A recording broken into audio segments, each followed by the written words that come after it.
Okay then, Zach. Let's go back over our progress.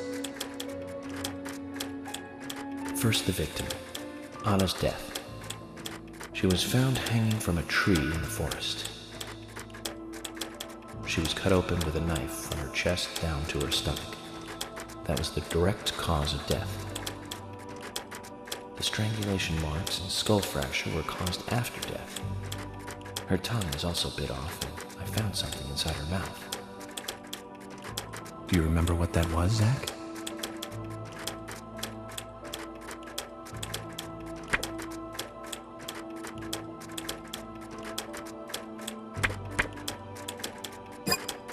Not that, Zach. Come on.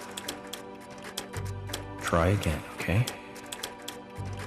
What did I find in Anna's mouth?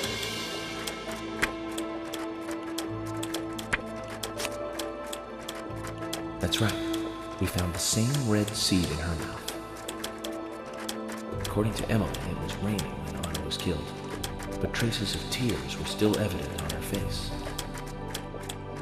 Which means the perpetrator killed Anna under a roof in the lumber valley, and then carried her body into the woods after it stopped raining. We found numerous important pieces of evidence at the site of the crime. A total of 4 things. Knee prints in the grass, a wood chip with metal dust, a photo of a man with a tattoo on his back, and one other thing. Do you remember what that was, Zach?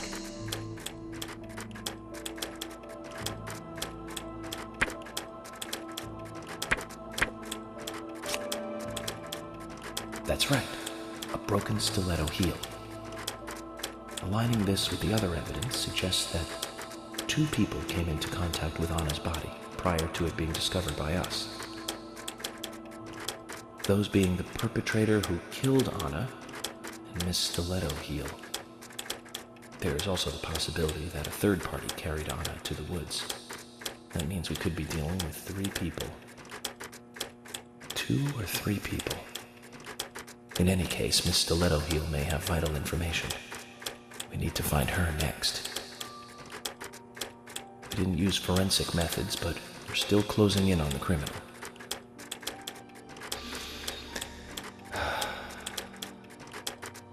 Have I forgotten anything? Ah, of course. The marks on her hand tell us that Anna was gripping something when she died. Do you remember that, Zach? What do you think she was holding on to?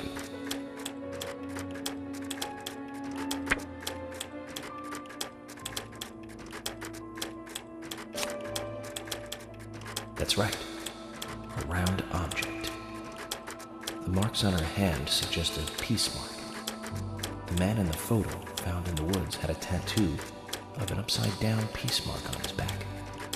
These 2 could well be related.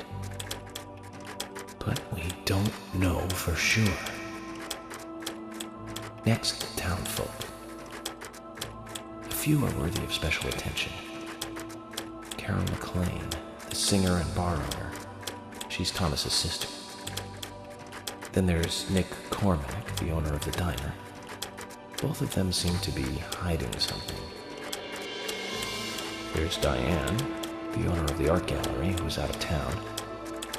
Then we have problematic, old, rich, and eccentric Harry.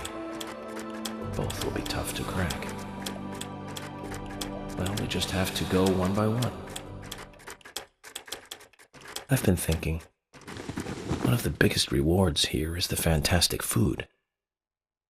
Enjoying food is cultural, and yet it's also a bit uncivilized. It's interesting how good food motivates me to work harder during investigations. Oh, and on Emily's back, it was strange to me. Hey, don't take that the wrong way, Zach. I wasn't getting all excited or anything. But it did make me feel strange, nostalgic, and sad almost. It's starting to rain. I think this case may take a while.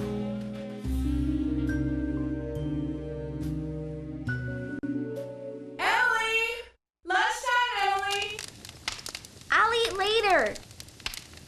You'll eat right now, young lady. You need to listen to your mother. I want to hear the rest of the story. Eat your lunch, and then take a nap. Then I'll tell you the rest. But I want to hear it now. There's no need to rush things.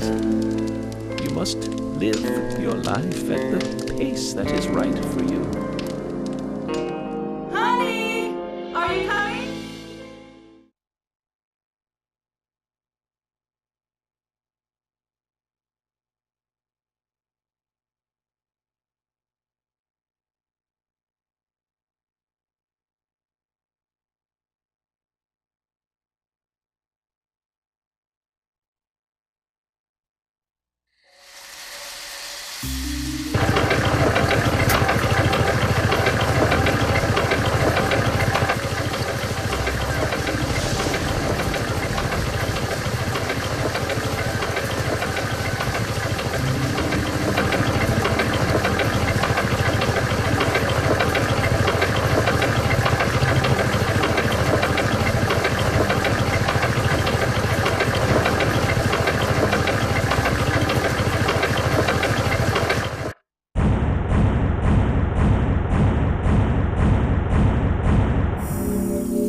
Are you thirsty?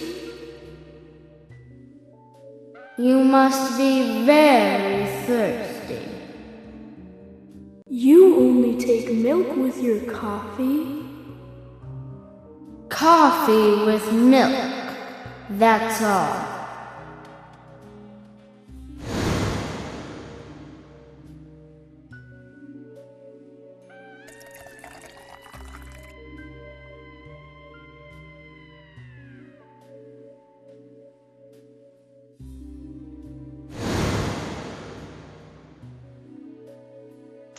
Who are you? My name is Becky.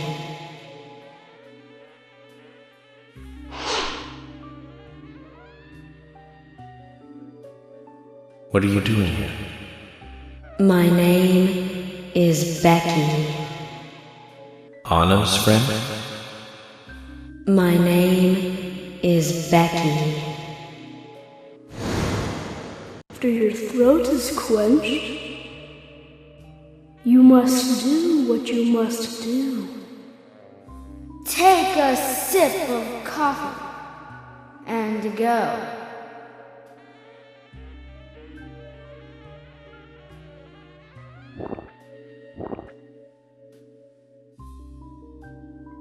Huh?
Zach, this case looks like it's directly related to us.